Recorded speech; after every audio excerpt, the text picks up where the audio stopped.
Assalamualaikum warahmatullahi wabarakatuh. Perkenalkan, nama saya Yusuf Saiful Uyun dari Kepala Divisi Usaha di Rosan Roti Santri di Al Muhajirin. Rosan berdiri tahun 2018, dimulai berdirinya Rosan, dan produk-produk yang diproduksi oleh Rosan Roti Al Muhajirin, di antara lain itu ada roti Rosan itu sendiri, yaitu roti santri, dan ada yang lainnya seperti banana crispy yang sekarang lagi ada proses lagi di proofing, dan lanjut dari proofing ke proses pengopenan, dan setelah itu lanjut ke pengemasan.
Untuk pengiriman atau supplier dari pabrik kita sendiri yaitu Rosan ke supplier ke pesantren. Kebetulan di pesantren ada punya minimarket yaitu Muhajirin Mart. Dari sini diantar, setelah dikemas beres semua diantar menggunakan mobil box. Dari sini diantar ke sana dan diterima oleh supplier yang udah sebelumnya memesan ke kita, yaitu ke pabrik roti ini sendiri. Adapun fasilitas-fasilitas yang sudah tersedia di kita sendiri di Rosan, ada proofing, ada oven, ada mixer yang kapasitasnya 4 kilo sekali kita bikin adonan untuk roti, dan ada ya alat bantunya ya loyang segala macam ada. Terus ada mesin untuk kita bikin roti tawar, ada mesin pemotongnya itu sendiri.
proses untuk pengiriman setelah beres diproduksi sampai pengepakan.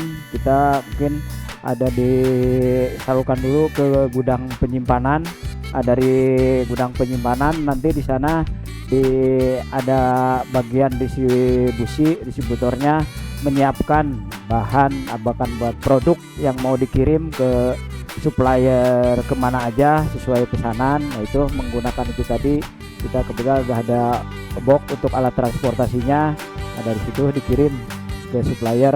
Ya supplier utama kita ya masih di impor pesantren, itu tadi Muhajirin Mat, dan untuk keluar udah ada juga. Ya seperti itu gambaran untuk pendistribusian produk yang udah siap kita kirim.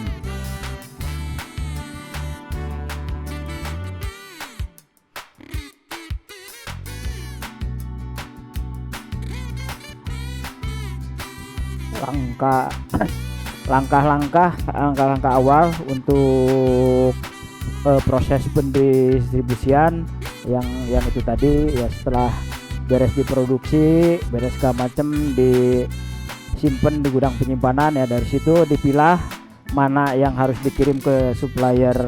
Ya contoh supplier A pesan apa aja, supplier B pesan apa aja. Kalau misalkan pesanannya bisa sekaligus diangkut ke mobil untuk supplier A, supplier B, kita langsung angkut semuanya dan langsung didistribusikan ke pemesan itu tadi.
Untuk proses produksi untuk awal, untuk bagi yang mau buka usaha di bidang roti, ya mungkin ya proses awal disiapkan ya tempat yang memadai, yaitu alat-alat apa aja yang dibutuhkan, yaitu tadi seperti oven, mixer untuk adonan, ada proofing, itu yang wajib dimiliki. Mungkin setelah itu menyiapkan SDM-nya ya kalau misalkan belum ada yang ini kita ngadain pelatihan ya. Kebetulan di Rosan ini awal berdiri Rosan ya sama prosesnya seperti itu, kita ada yang pelatihan, kita ngedatangin chef. Kebetulan yang dari di Rosan itu dari chefnya dari Sri Boga.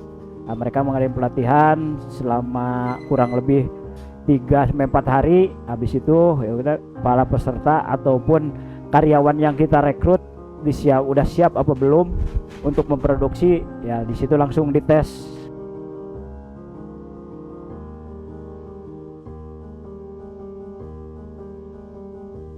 Untuk membuka usaha roti cukup lumayan juga kalau untuk di awal ya. Satu mungkin kalau belum belum memiliki bangunan ya, itu tadi bangunannya ya untuk saat ini mungkin ya bisa di kisaran angka 200 sampai 300 juta untuk bangunannya. Kalau untuk alat-alatnya yang udah kami miliki di sini kurang lebihnya di angka 250 juta. Jadi sekitar kalau mau buka pabrik bener-bener awal nggak punya bangunan, cuma ada tanah aja ya, modalnya kurang lebih ya 500 jutaan gitu.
untuk kendala mungkin ya, karena kita bilang usaha, kendala pasti ada aja, cuman kita harus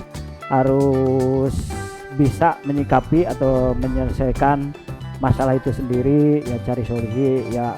Contoh di produksi kita ada karyawan, misalkan jumlah karyawan ada 6 atau ada ya lebih dari 6, ada yang sakit atau apa ya, itu harus antisipasi masalah di alat ya. Kemungkinan harus ada beberapa orang ataupun satu orang yang memahami tentang alat-alat ya, seperti proofing, seperti open, seperti mixer. Di mana lagi ada kendala ya kita bisa dibetulin sendiri lah, kalian dibetulin sendiri. Kalaupun ya kita belum siap seperti itu, yaitu nyari teknisi di luaran ya. Kendala untuk diproduksi sama di alat ya, mungkin kendala di transportasi, karena transportasi di saat pesanan kita banyak, mungkin alat transportasi yang kita punya nggak mencukupi, orderannya terlalu banyak kesana sini ya. Ada solusinya mungkin ya, kalau sekarang bisa menggunakan Gojek atau online lah, untuk pengantarannya secara online ya.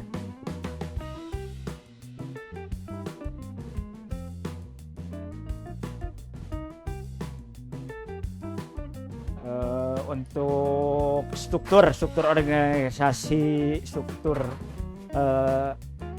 organisasi di Rosan Bakery ini, satu ya, ada kita bergabung di divisi usaha pesantren Al Muhajirin. Di situ ada kepala divisinya, terus ada kepala unitnya, ada kepala produksinya 1 orang, terus ada bagian marketing online ataupun penawaran ke sini, dan ada ya karyawan yang memproduksi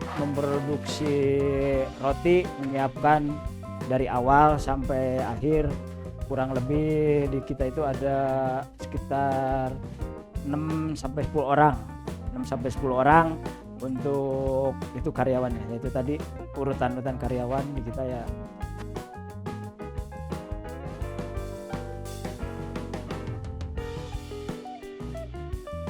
Di kita kenapa karyawan di kita jumlahnya cuman 6 sampai 10 orang, karena di sini kita membantu melatih para santri kedepannya untuk jadi wirausaha yang berminat di bidang roti ya. Kita melatih ya sebanyak mungkin para santri, kita ajak untuk ikut terlibat di produksi roti ya, diajarin sama tim-tim yang udah ahli di roti Rosan ya. Itulah jadi gambaran untuk karyawan seperti itu. Kita lebih memberdayakan para santri agar terlatih atau punya keahlian di bidang wirausaha.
Ya mungkin itu gambaran usaha roti Rosan yang berada di Pondok Pesantren Al Muhajirin Purwakarta.